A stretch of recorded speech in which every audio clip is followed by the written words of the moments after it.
Hi, my name's Ed Zitron and welcome to Better Offline. This is also Jackass.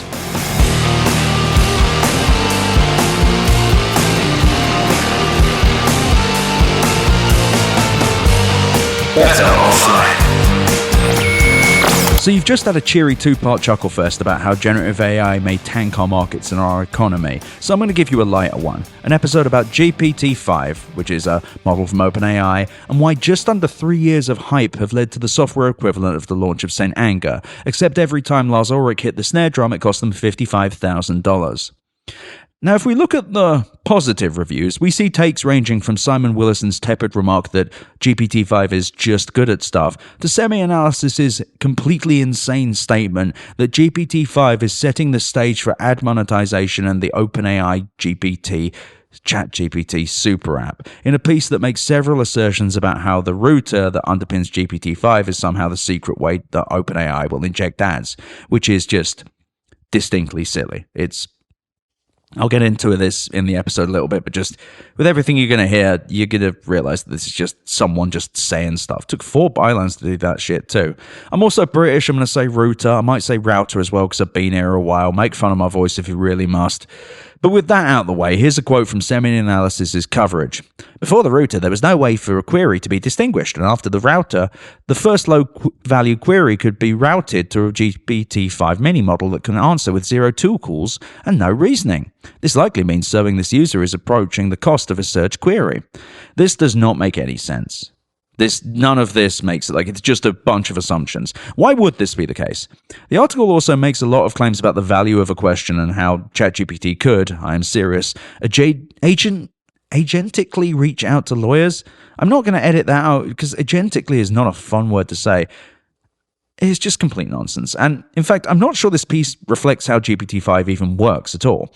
Again, quoting it, the router serves multiple purposes on both the cost and performance side. On the cost side, routing users to mini versions of each model allows OpenAI to service users at a lower cost. Or with lower costs even. To be fair on Semi-Analysis, it's not as if OpenAI gave them much help. OpenAI's official writings about the router aren't exactly filled with details, talking in glowing terms about what it does, but not how. Here's what they say. ChatGPT's real-time router quickly decides which model to use based on the conversation type, complexity, tool needs, and your explicit intent. For example, if you say, think hard about this in the prompt. The router is continuously trained on real signals, including when users switch models, preference rates for responses, and measured correctness, improving over time. Once usage limits are reached, a mini version of each model handles remaining queries. In the near future, we plan to integrate these capabilities into a single model. And that last bit really doesn't make sense, but in any case, the launch of GPT-5 has been very, very weird. At first, some people seemed really happy about it. Chief of them, software YouTuber Theo Brown, who has over 468,000 subscribers, he's also known as Theo GG, who said, I didn't know it could get this good. This was kind of the, oh fuck moment for me in a lot of ways. And I've had to fight a slow spiral into insanity. It's a really, really good model. He finished by saying, and keep an eye on your job because I don't know what this means for us long term. Pretty crazy, right? Comments on the video included people saying things like, if OpenAI is holding you hostage, blink twice, and yes, that is an verbatim quote. Another saying, this dude is everything wrong in IT today. Another saying, this video was sponsored by OpenAI. Another saying, GPT-5 failed every test project I gave it today. It's a lie in my experience. Maybe they haven't ramped up the GPUs. Now, from what I can tell, Theo Brown played with GPT-5 in OpenAI's offices and did all the benchmarking there. OpenAI, by the way, fucking hell, come on, you can't benchmark in their offices. Anyway, OpenAI's API-based access to GPT-5 models, the thing that you use if you want to integrate GPT into your app, does not root them, by the way, nor does OpenAI offer access to its router or any associated models. Important detail. Just want you to know that because we need to make sure we're very clear. Now, a week later, Theo Brown would put out another video called I Was Wrong About GPT-5, which he would open by saying, so first and foremost, I want to make sure it is very, very clear that the experience that you probably are having with ChatGPT and GPT-5 right now is not the experience that I had when I was first testing it. Brown goes on to explain that he was not paid by OpenAI at all, that he was sincerely impressed by the company and GPT-5, and that he'd actually spent over $25,000 in inference testing it on his own company's software, and indeed also that he turned down a grand appearance fee. That's a very British thing, $1,000 appearance fee, not just like a really nice one. Brown claims he asked OpenAI to try it out, and after they declined to let him test it early on his own, he was invited to try it on camera with a small group of other people at OpenAI's offices, where they'd film his reactions. He said that the API was incredible, but that it's become apparent that the models he was using in the video were not the same as those released to the public, making a post on August 13th on X the Everything app that GPT-5 was nowhere near as good as in cursor as it was when he was using it a few weeks ago, complaining that things that worked while demoing it at OpenAI no longer did, adding that there was somebody else on Twitter that said they'd had a similarly great experience with GPT-5 on launch that has since decayed. It isn't completely clear what happened here, but I'm going to guess that OpenAI showed Theo Brown and others in their offices some sort of heavily modified version of the model that burned significantly more compute to provide its outputs, though I'm also very suspicious of how significant the difference is here. Brown's videos attempt to show the difference between the generations that he received from the model when it was good and when it was bad in this video, which I'll include a link to in the episode notes, but if I'm honest, they look pretty similar in that they're kind of mediocre. I'm not saying that as a hater, by the way, they just kind of look like shit. It's just kind of, okay, like shit. They look like regular fucking generated websites. They don't look special. The good one is fine, and the bad one has weird gradients on it. This whole thing sucks, though, and was a clear setup by OpenAI to overstate the abilities of GPT-5, one that fell apart with the lightest brush with reality. I imagine their assumption was that Brown would post a glossy video and then walk away, and I gave Theo some credit for straight up stating he was misled. This was a desperate move, and one that blew up in the face of OpenAI along with the rest of the GPT-5 launch. People hate the model. Customers are mad at OpenAI for taking models away like 4.0 and have remained mad even with their return. And the ChatGPT subreddit is almost entirely people complaining about how ineffective the new version is and how even GPT 4.0 is not the same. They got game of brain, baby. As I said in last week's monologue, I believe OpenAI has grown a fandom rather than any kind of sustainable product market fit, and they're now suffering fandom-like hate, with every minor change they make in an attempt to push GPT-5 further aggravating people that barely understand why they use the product to begin with. Yet at the center of the anger laid the reason for GPT-5's launch. The belief that this was somehow a cost-cutting measure where OpenAI had added a router to ChatGPT as a means of sending certain requests to cheaper models to save money. But when I hear router, I hear latency, and I never, for even a second, believed that this would somehow be cheaper to run. It didn't make sense. I'm a curious little critter, so I went and found out how ChatGPT-5 actually works. And unlike the following incredible products that you should buy, it's actually kind of a big piece of shit.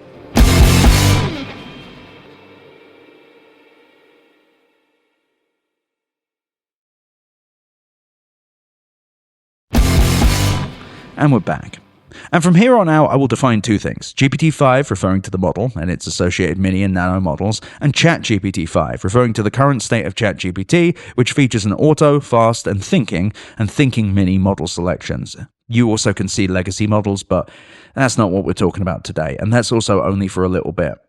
It's a distinction I have to make, by the way, and make early because the two things are different. They work in different ways, and ChatGPT-5's structure introduces a bunch of trade-offs and downsides that, as I'll discuss later, make this whole thing even more wasteful.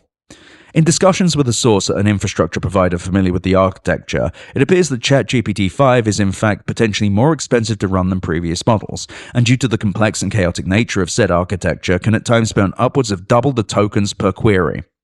Tokens, for those who don't know, are basically chunks of text that the AI models do stuff with. I'm simplifying this. Do not email me and correct some minor thing. Nobody cares. A sentence like "the quick brown fox jumps over the lazy dog" will be broken into lots of smaller 4-character chunks. There are different kinds of tokens, and they're all priced differently. An input token refers to the data you send to the model when you ask it a question. Output tokens are used to measure the size of its response, with bigger responses requiring more tokens. The more tokens you burn per query, the more expensive it is to run that query. The fact that ChatGPT-5 can, in certain circumstances, burn twice the number of tokens per query means that every question costs more. ChatGPT is also significantly more convoluted, plagued by latency issues, and is more compute intensive thanks to OpenAI's new, smarter, more efficient model routing system. In simpler terms, every user prompt on ChatGPT, whether it's in auto, fast thinking, or thinking mini, starts by putting the user's prompt before the static prompt. I don't want to lose you here. This is important. A static prompt is the invisible instructions given by OpenAI to ChatGPT and the models themselves and the tools associated with them to tell them how to operate. Instructions like, you are ChatGPT, you're a large language model, you're a helpful chatbot, do not threaten them with a knife, and so on and so forth. These static prompts are different with each model you use. A reasoning model will have a different instruction set to a more chat-focused one, such as think harder about a particular problem before giving an answer, break down problems into component answers when you get a certain thing, like if someone asks you a coding question, query a coding tool, that kind of thing. A user prompt is exactly what it sounds like, the thing that a user wants the AI model to do. The new order in ChatGPT-5 becomes an issue when you use multiple different models in the same conversation, because the router, the thing that selects the right model for the request, has to look at the user prompt. It can't consider static instructions first because they may be different based on what the user asked. In fact, the order has to be flipped for the whole thing to work. Put simpler, previous versions of ChatGPT would take the static prompt and then invisibly append the user prompt onto it. This static prompt would typically be cached, massively reducing the amount of compute the model needs to perform a task. ChatGPT cannot do this. Every time you use ChatGPT-5, every single thing you say or do can cause it to do something different. Attach a file, might need a different model. Ask it to look into something and be detailed, might trigger a reasoning model or a different depth of reasoning. Ask a question in a weird way, sorry, the router is going to need to send you to a different model entirely.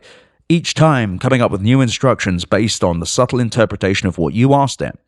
Every single thing that can happen when you ask ChatGPT to do something may trigger the router to change model or request a new tool, and each time it does so requires a completely fresh static prompt, regardless of whether you select auto, thinking, fast, or any other option on ChatGPT. This in turn requires it to expend more compute, with queries consuming more tokens compared to previous versions.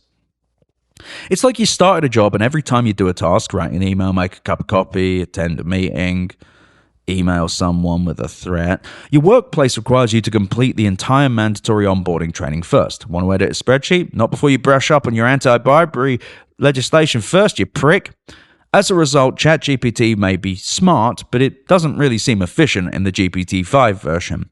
Now, to play devil's advocate, OpenAI likely added the routing model as a means of creating a more sophisticated output for a user, and I imagine with the intention of cost saving.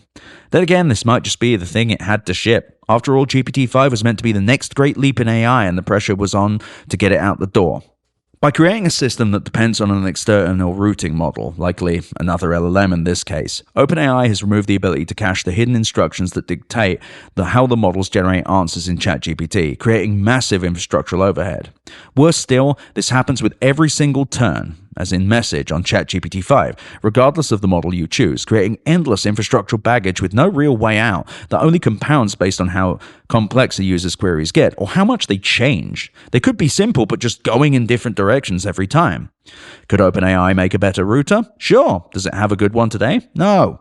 Every time you message ChatGPT, it has the potential to change model or tooling based on its own whims, each time requiring a fresh static prompt, and short of totally reworking the architecture of ChatGPT-5, there's no way to change this. And if it's an LLM choosing which model, I don't know, maybe it hallucinates. Just a guess. It doesn't even need to be the case where a user asks ChatGPT-5 to think. And based on my test with GPT-5, sometimes you can just ask it a forward question and it will think about it for no apparent reason. OpenAI has created a product with latency issues and an overwhelmingly convoluted routing system that's already straining capacity, to the point that this announcement feels like OpenAI is walking away from its API entirely. This, as a reminder, is the thing that people use to incorporate OpenAI's models into their apps, while also running said models on the infrastructure OpenAI rents from Microsoft and CoreWeave at some point, as well as Oracle. And this API thing is really weird, by the way, because these are new models, but OpenAI's really not talking about the models themselves that much. Unlike the GPT-4o announcement, which mentions the API in the first paragraph, the GPT-5 announcement has no reference to it, and only has a single reference to developers at all when talking about coding. Sam Altman has already hinted that he intends to deprecate any new API demand, though I imagine he'll let anyone who will pay for priority processing, which is essentially OpenAI's way to require minimum commitments and extra payments from API customers, just so they never feel the bite of any compute shortages and throttling, which they absolutely will do to people that don't pay. ChatGPT-5 feels like the ultimate comeuppance for a company that has never been forced to build a product, choosing instead to bolt increasingly complex tools onto the side of models in the hopes that one will magically appear. Now each and every feature of ChatGPT burns more money than it ever did before. ChatGPT-5 feels like a product that was rushed to market by a desperate company that had to get something out the door. In simpler terms, here, it's actually really funny. When I worked this out, I chuckled vigorously. This is just a case where OpenAI has given ChatGPT a middle manager. But now I'm giving you the chance to open up your hearts and do something better. Open up your wallets too and send money to a company that follows here. Behold my advertisements.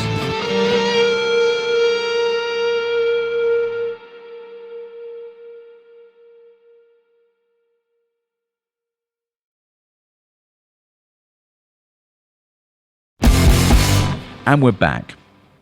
Like every great middle manager, ChatGPT-5's router creates more work based on its own interpretation of what's going on, and as a separate large language model, I can't imagine it has a ton of training data available. If I had to guess, and this is a guess by the way, OpenAI has done and will do a lot of fine-tuning and reinforcement learning to make it work. Though to give it a little grace, this is a new thing that it's doing, and it's doing so at a huge scale. The problems start, by the way, with the fact that ChatGPT-5 is taking the user's initial prompt and then deciding which model to use. Unlike previous models, which sent your prompt directly to the model along with the static prompt, which was cached and came first, an important feature in how these models limit token burn, OpenAI starts with a router model that takes what you ask and gives it to ChatGPT and tags it based on what kind of thing your question might need. The thing might be a tool, such as whether it has to do a web search to spit out the thing at the end, a reasoning model, whether it needs to use a coding language, and so on and so forth. Once ChatGPT has bounced your query across various models, burning compute along the way, it then pushes it towards the chat portion of the generation. And each time you ask ChatGPT a question or to do something, a new specialized static prompt is generated, sometimes several, making it impossible to cache them in advance. In simpler terms, each time you message it, ChatGPT has to dump all cached information and instructions for what you need to do and reload it with each prompt. Now here are some examples of what ChatGPT-5 has to reload every single time you prompt it. Whether or not to use a browser or search the internet, and under what conditions to do so, because they will change with each prompt. How to approach a particular problem based on what the user asked, including any specific ways you meant to answer, tone, brevity, and so on, based on their request. Specifics around how it might use, say, OpenAI's code interpreter, such as the usage rules for running a Python script or how you want the code's output, which again will be different based on each prompt.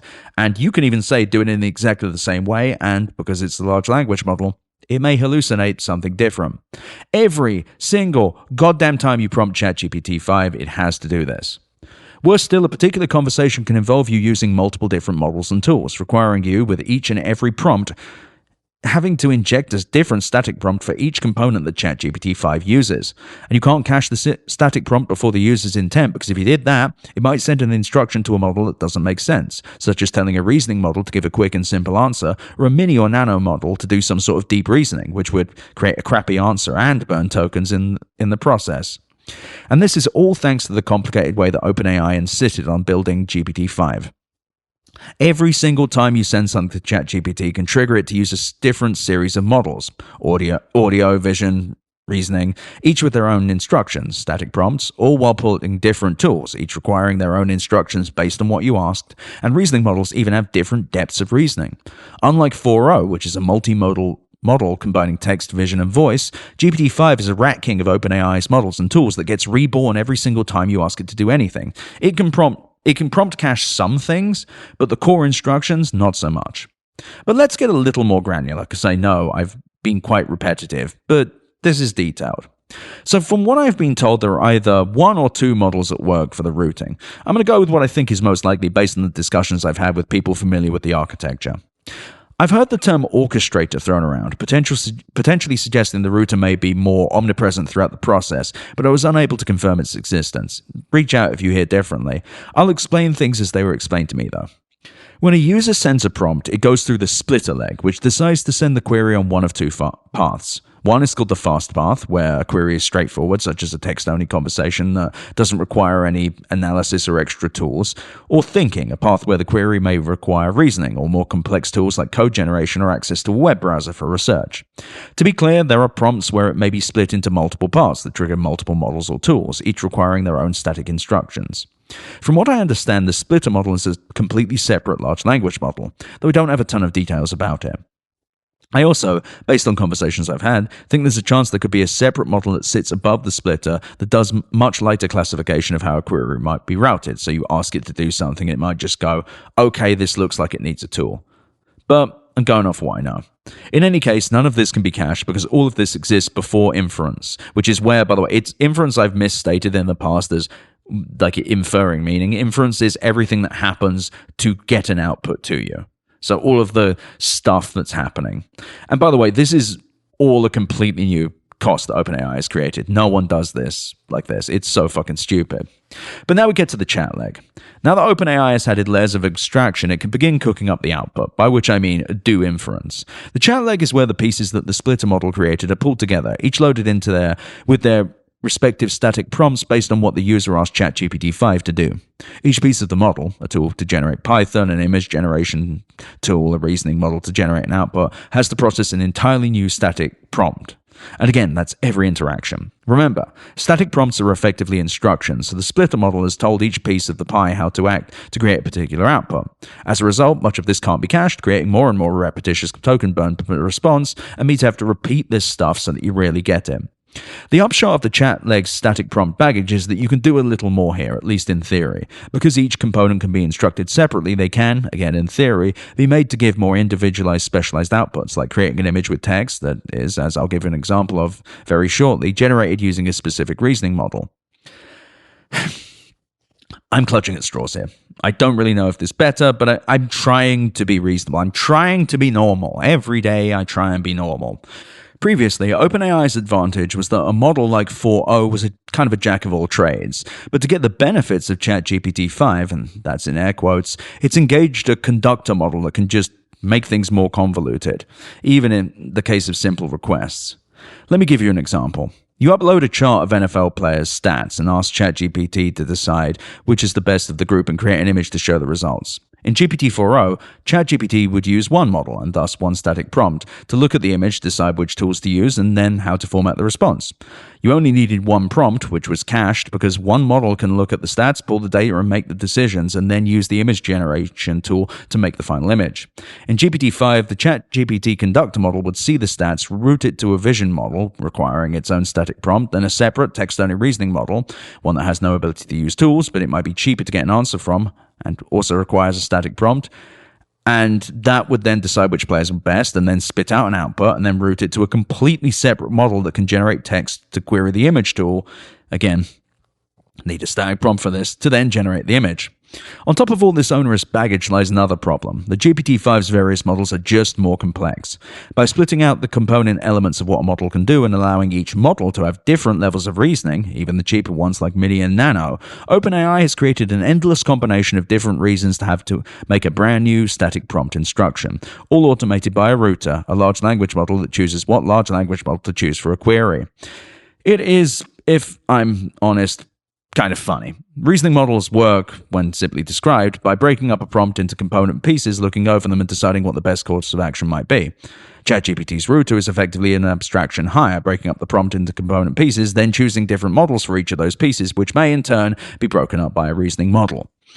While I wouldn't say this is a hat-on-a-hat situation, it is at this point unclear what exactly the benefits of ChatGPT-5's new architecture are.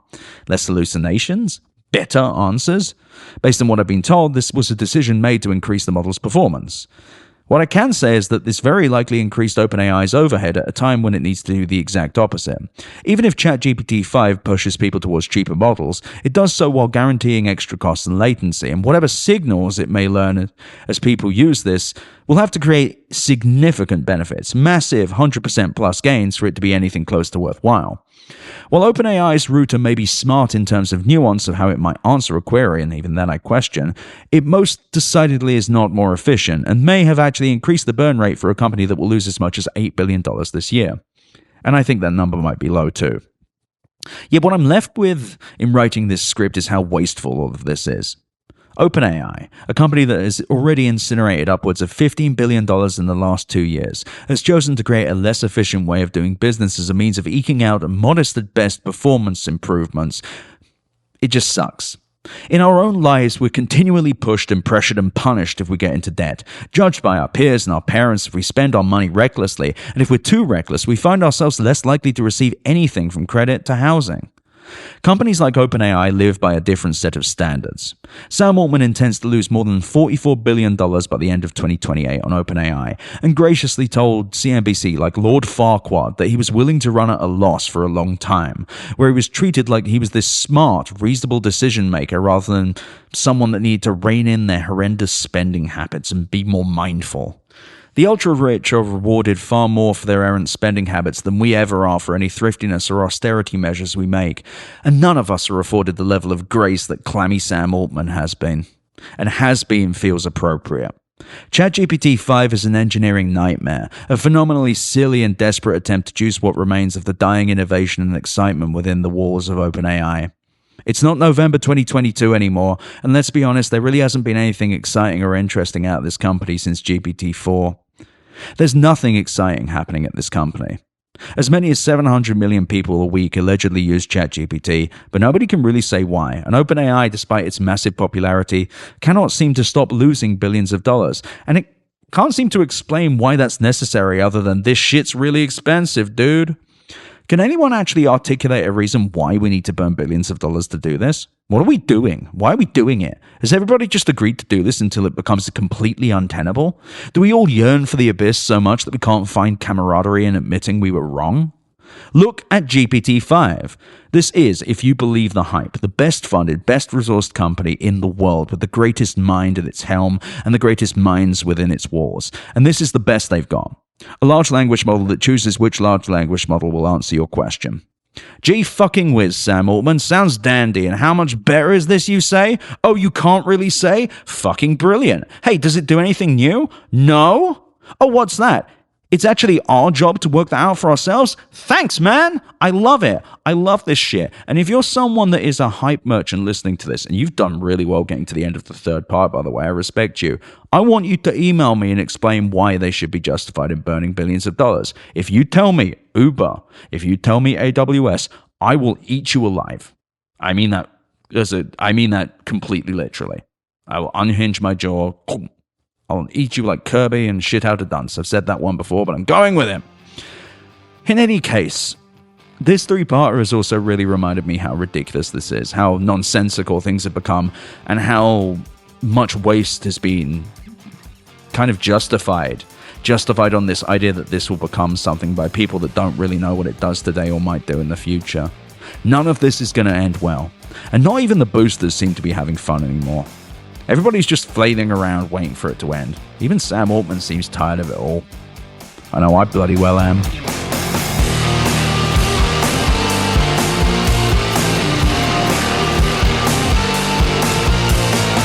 Thank you for listening to Better Offline. The editor and composer of the Better Offline theme song is Matt Osowski.